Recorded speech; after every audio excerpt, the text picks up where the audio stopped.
Lieutenant Governor Ainsworth, Pro Tem Reed, Speaker Ledbetter, Speaker Pro Tem Pringle, members of the Alabama Legislature, justices of the Alabama Supreme Court,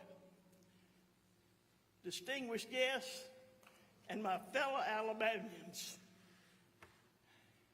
As we begin the first legislative session of this new four-year term, I'm especially proud to be joined by so many young people from around our state, including Livingston University's charter school and Northeast Alabama Community College. Thank y'all all.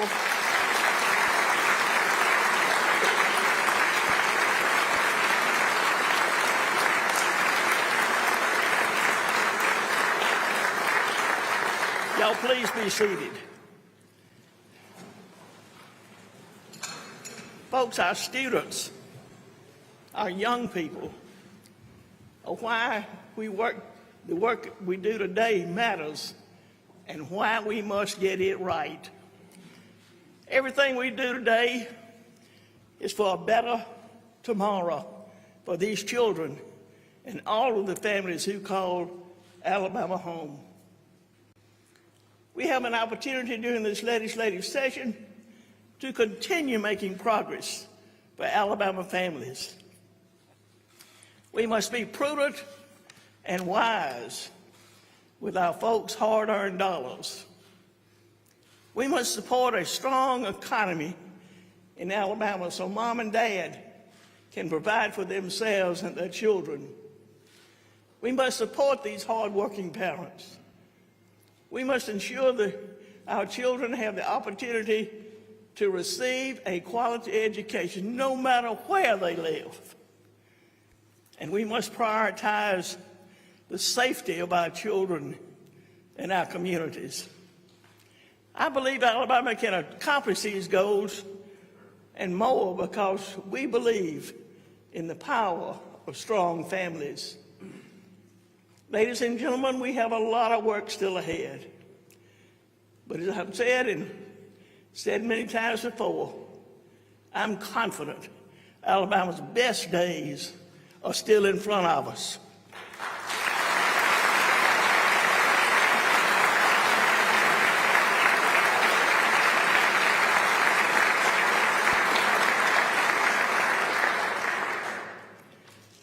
As Pro Tem Greg Reed takes on his first full term in the Senate, and as the House has its new leader in Speaker Nathaniel Ledbetter, I predict we will have a busy and productive session, and I certainly thank you both for your good service.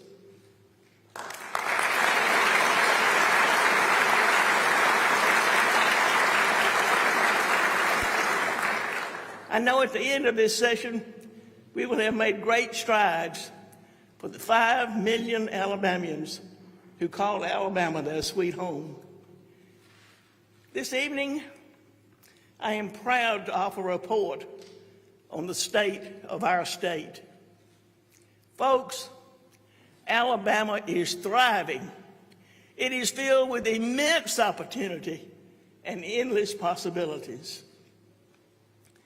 Alabama's budgets are strong. And folks, that's not by chance. That is because together we have taken a fiscally conservative approach to budgeting. We've fully funded our rainy day accounts, paid down our debts, and made robust investments that are paying the long-term dividends for our people. We can be very proud of the fact that during my time as governor, we have not once used the word proration.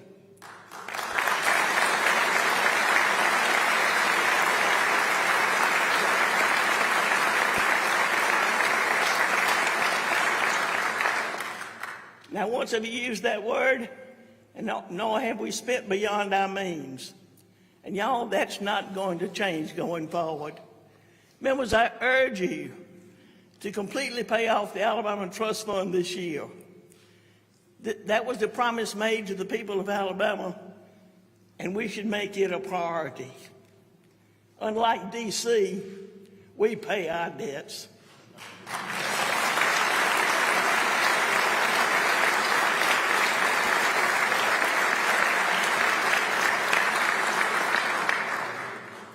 Alabama's financial footing compared to other states across the country is solid. And on top of that, Alabama has one of the lowest overall tax burdens in the nation and one of the very best business climates. I urge each of you, especially our new members, to continue being wise and responsible with our people's hard-earned money. We are once again tasked with allocating our taxpayers' dollars that are part of the second round of the American Rescue Plan Act from Congress. And I'll say again, this is not free money, and we must invest these one-time funds wisely. Last year, thanks to you members of the Alabama legislature, we put these dollars to work, meeting some of Alabama's biggest challenges.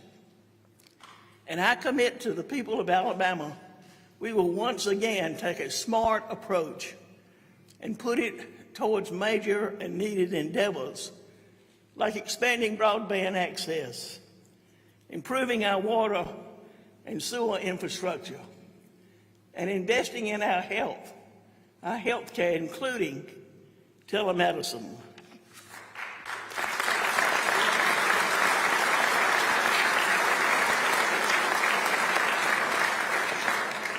This evening, I am calling a special session of the Alabama legislature to begin tomorrow so that we can urgently address these endeavors. Let's wisely invest these federal monies to overcome some of our biggest challenges while also paying off our debts. If you turn on the news or even just make a run to the store, we know that times are tough right now. A paycheck does not go as far as it did 2 years ago. That's why I'm calling on you to put nearly $1 billion with a B dollars back into the hands of hardworking, tax-paying Alabamians through one-time rebates of $400. That means $800 for our working families, and it couldn't come at a better time.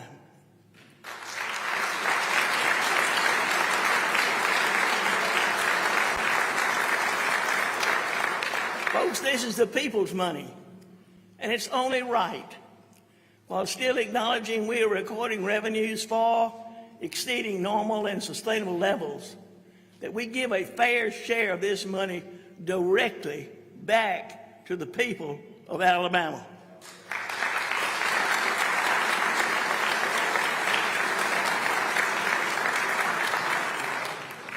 While there is still uncertainty in our national economic climate, we must create stability here at home. Our stability begins and ends with our small businesses, the backbone of our state's economy. We will reduce the financial load shouldered by our small businesses by lowering their monthly prepaid sales tax burden. This will positively impact thousands of small businesses across the state. During my inaugural address, I promised that we would reduce burdens holding back our businesses with the goal of cutting regulations by 25% over the next 2 years. I'm proud to share with you all that tomorrow I will sign an executive order to cut red tape so that our businesses are not held back but can thrive. As I like to say sometimes, the best thing government can do is just get out of the way.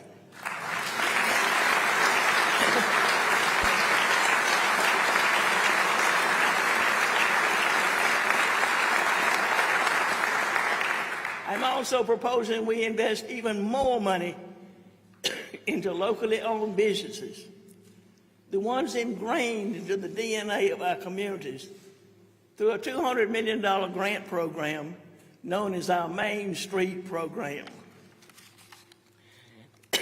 These competitive grants will help revitalize our small cities and towns. When folks think of main streets, they should think of rural Alabama. I am proud of the successful track record we've had in recruiting business and industry to both the rural parts of Alabama and the larger cities. Since I've been governor, more than $42 billion with a B dollars have been invested in our state, which has created some 78,000 new jobs. For most of those, we can thank the Alabama Jobs Act. And any good coach knows when you have a play that's working, the team needs to keep running it. So today we have to look ahead and create an economic development strategy for the 2030s. I assured you we would have a winning game plan here at home. And tonight, I'm calling on you to get behind our playbook for economic success, what I am calling the game plan. We will ensure stability and growth by renewing and improving the Alabama Jobs Act and the Growing Alabama Act. We will create a promising future by investing in large shovel-ready sites and take steps to accelerate their development. We will spur innovation by stimulating the creation of high-tech jobs, sparking growth in rural areas, and supporting entrepreneurs and small businesses. And lastly, we will build confidence by increasing transparency in our incentives program. Y'all, Alabama is working. Let's keep it that way.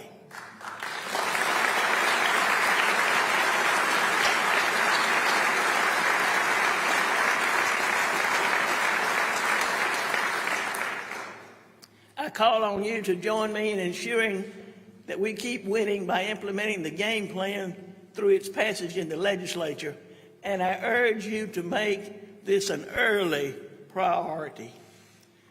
It is also important we be a state that supports our working moms and dads. In a post-Roe world, I am proud Alabama has one of the strongest pro-life laws in America to protect our unborn babies. However, our work is not done. We must also support parents, whether they're looking to adopt or need child care, so they can put in a hard day's work to provide for themselves and their children. We must ensure our children have the opportunity to receive a quality education. Improving our children's educational outcomes is my top priority and will continue to be over the next 4 years.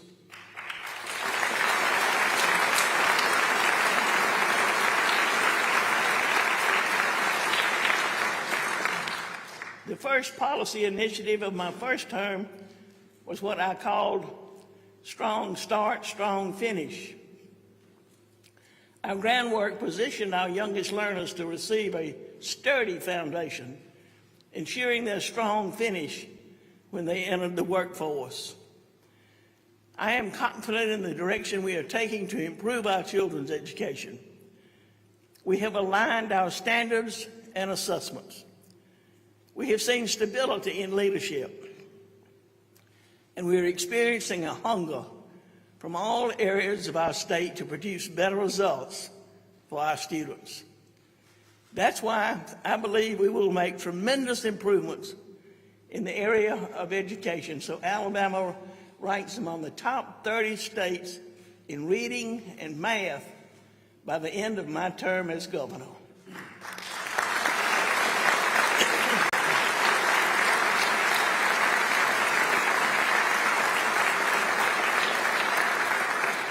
We have seen tangible results in the students who have received instruction in our first-class pre-K program. That's why I have instructed the Department of Early Childhood Education to prioritize funding classrooms in the most challenged areas of our state. No matter the zip code, A child should be able to get a strong start in their educational journey. And it's also past time that we require our students to complete kindergarten. I call on the legislature tonight to adopt legislation to ensure our students are ready for the first grade. Our first grade teachers should be preparing those students for the second grade, not simply catching them up to be on a first grade level. Each year, or at least last year, I presented a challenge to our schools, communities, citizens, and leaders to band together to pledge we will no longer accept the existence of failing elementary schools in our state. No longer are we letting family income or any other barriers define a child's ability to obtain the quality education they so deserve. Instead, we are tackling these critical issues head-on by taking an individualized approach, examining and acknowledging the specific needs of each school, and providing crucial resources to disadvantaged school systems. I am proposing we continue funding this strategic vision to find new, personalized ways to solve old problems, ensuring every Alabama school is a successful one. Through the Numeracy and Alabama Literacy Acts, we are putting a renewed emphasis on the fundamentals of education, reading and math. The full implementation of these will be key to our students' success. In my budget proposal, I'm including increased funding for more reading and math coaches so we can ensure every child in every school has the ability to be proficient in these two essential areas. We are also continuing and strategically funding after-school programs. We're doubling our funding for computer science education in Alabama. We are working to increase our labor force participation rate by eliminating any and all barriers to enter the workforce. Today, there are needs in industries across the board, one of those being teachers. My goal is to have the starting salary for all Alabama teachers to be the highest in the Southeast by the end of my term.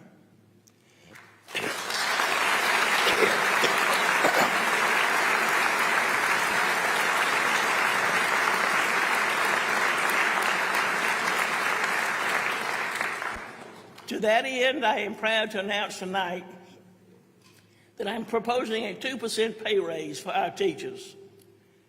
I want Alabama to be aggressively working to recruit, retain, and prepare the teacher of tomorrow. As I laid out my vision for these next 4 years during my inaugural address, I chose to speak on the need to improve school choice in Alabama. In fact, I was probably the only Alabama governor to ever do so in an inaugural address. It's important we continue to have meaningful discussions about school choice. That must begin with improving the school choice we already have, charter school options, and the Alabama Accountability Act. I'm proposing we provide startup funds for charter schools and make needed reforms to the governance of the Charter School Commission in order to create better accountability. These actions will allow more charter schools to form and to ensure high-quality education and ultimately create more choices for parents. Alabama also continues to support destination magnet schools, including the Alabama School of Cyber Technology and Engineering, the Alabama School of Fine Arts, and the Alabama School of Math and Science. All are excellent options, and they are most certainly a part of what school choice means in Alabama. In order for Alabama to be innovative tomorrow, We must be innovative in how we teach our students to learn today. It's schools like these that immerse them into subject areas like computer science or writing or even ballet. I announced the creation of the Alabama School of Cyber Technology and Engineering during my first State of the State address in 2018. Now tonight, I am proposing we establish the Alabama School of Healthcare Sciences to address the growing healthcare worker shortage we are predicted to experience in the coming years. This new healthcare high school, to be located in Demopolis, will offer an innovative curriculum for 9th through 12th grades, exposing them to a diversity of STEM and healthcare opportunities, as well as hands-on clinical training experiences. Y'all, when these students receive their diplomas, they will be ready to fill a broad spectrum of healthcare jobs or pursue a higher education. I'm a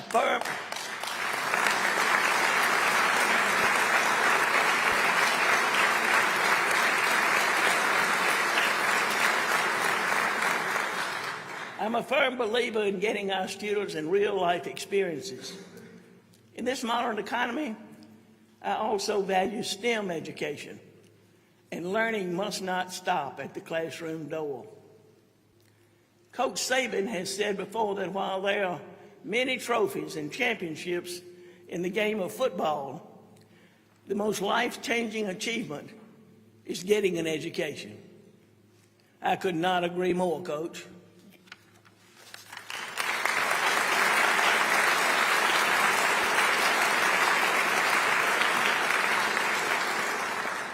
The Saban Center, a partnership between the Saban family and the city of Tuscaloosa, will be an interactive and immersive STEM experience for young people from all over Alabama. And it won't be just limited to STEM. It will help students become even more well-rounded, exposing them to the arts and, very appropriately, sports sciences. This evening, I'm very proud to add the state to the team of partners making the Saban Center a reality.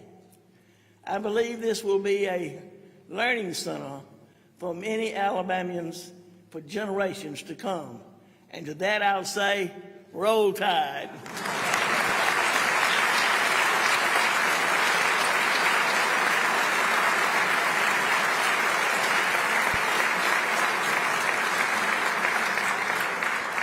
This evening, I am thrilled to be joined by Terry Saban. Terry and Coach Saban are incredible partners to our state, and I am very proud to join you on this venture. Ms. Terry, we are all honored to have you here tonight. Would you please stand and be recognized?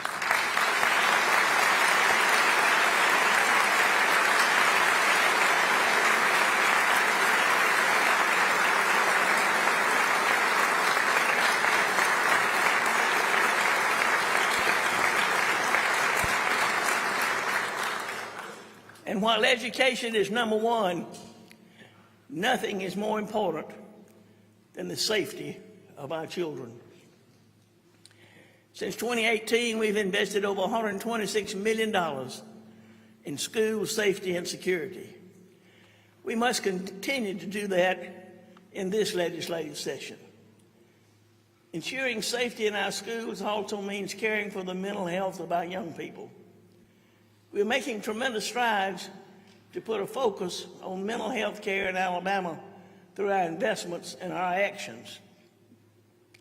Unfortunately, we have to worry about the safety of our children in so many more ways today, including by dangerous and lethal drugs like fentanyl. That's why I'm instructing Aaliyah to make combating this drug the top priority of our Alabama Drug Task Force. And tonight I'm also urging you, our legislators, to pass House Bill 1 so I can sign it into law as soon as possible. By doing this, we will put any traffickers of this deadly drugs behind bars and keep them there.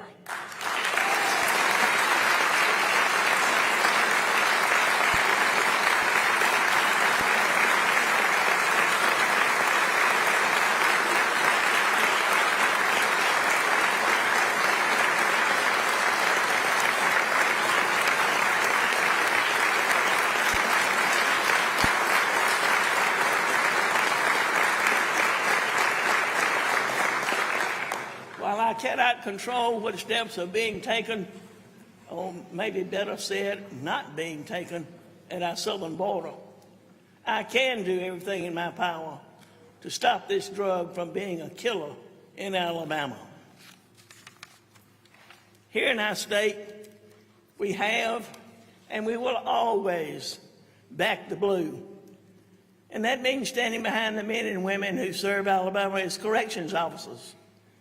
That is a tough and too often thankless calling, not just a job. And we must continue to make increasing their salaries and benefits a priority. Here in Alabama, we are also proud to support the men and women who serve in our nation's military. Let's all of us in this room tonight continue working to make Alabama the most military-friendly state in the nation and find ways to support our servicemen and women employed abroad or here at home. Alabama is blessed with an abundance of outdoor recreation opportunities. From our scenic mountains and lakes to our lowland forests teeming with wildlife, to our sandy beaches and Gulf seafood. Each year, thousands of tourists travel long distances to share in our quality of life. But that's not all. Alabama's beauty and opportunity are a natural advantage in recruiting and retaining new generations of highly successful workers seeking the best balance of life for their families. They're discovering there is no place like Sweet Home Alabama.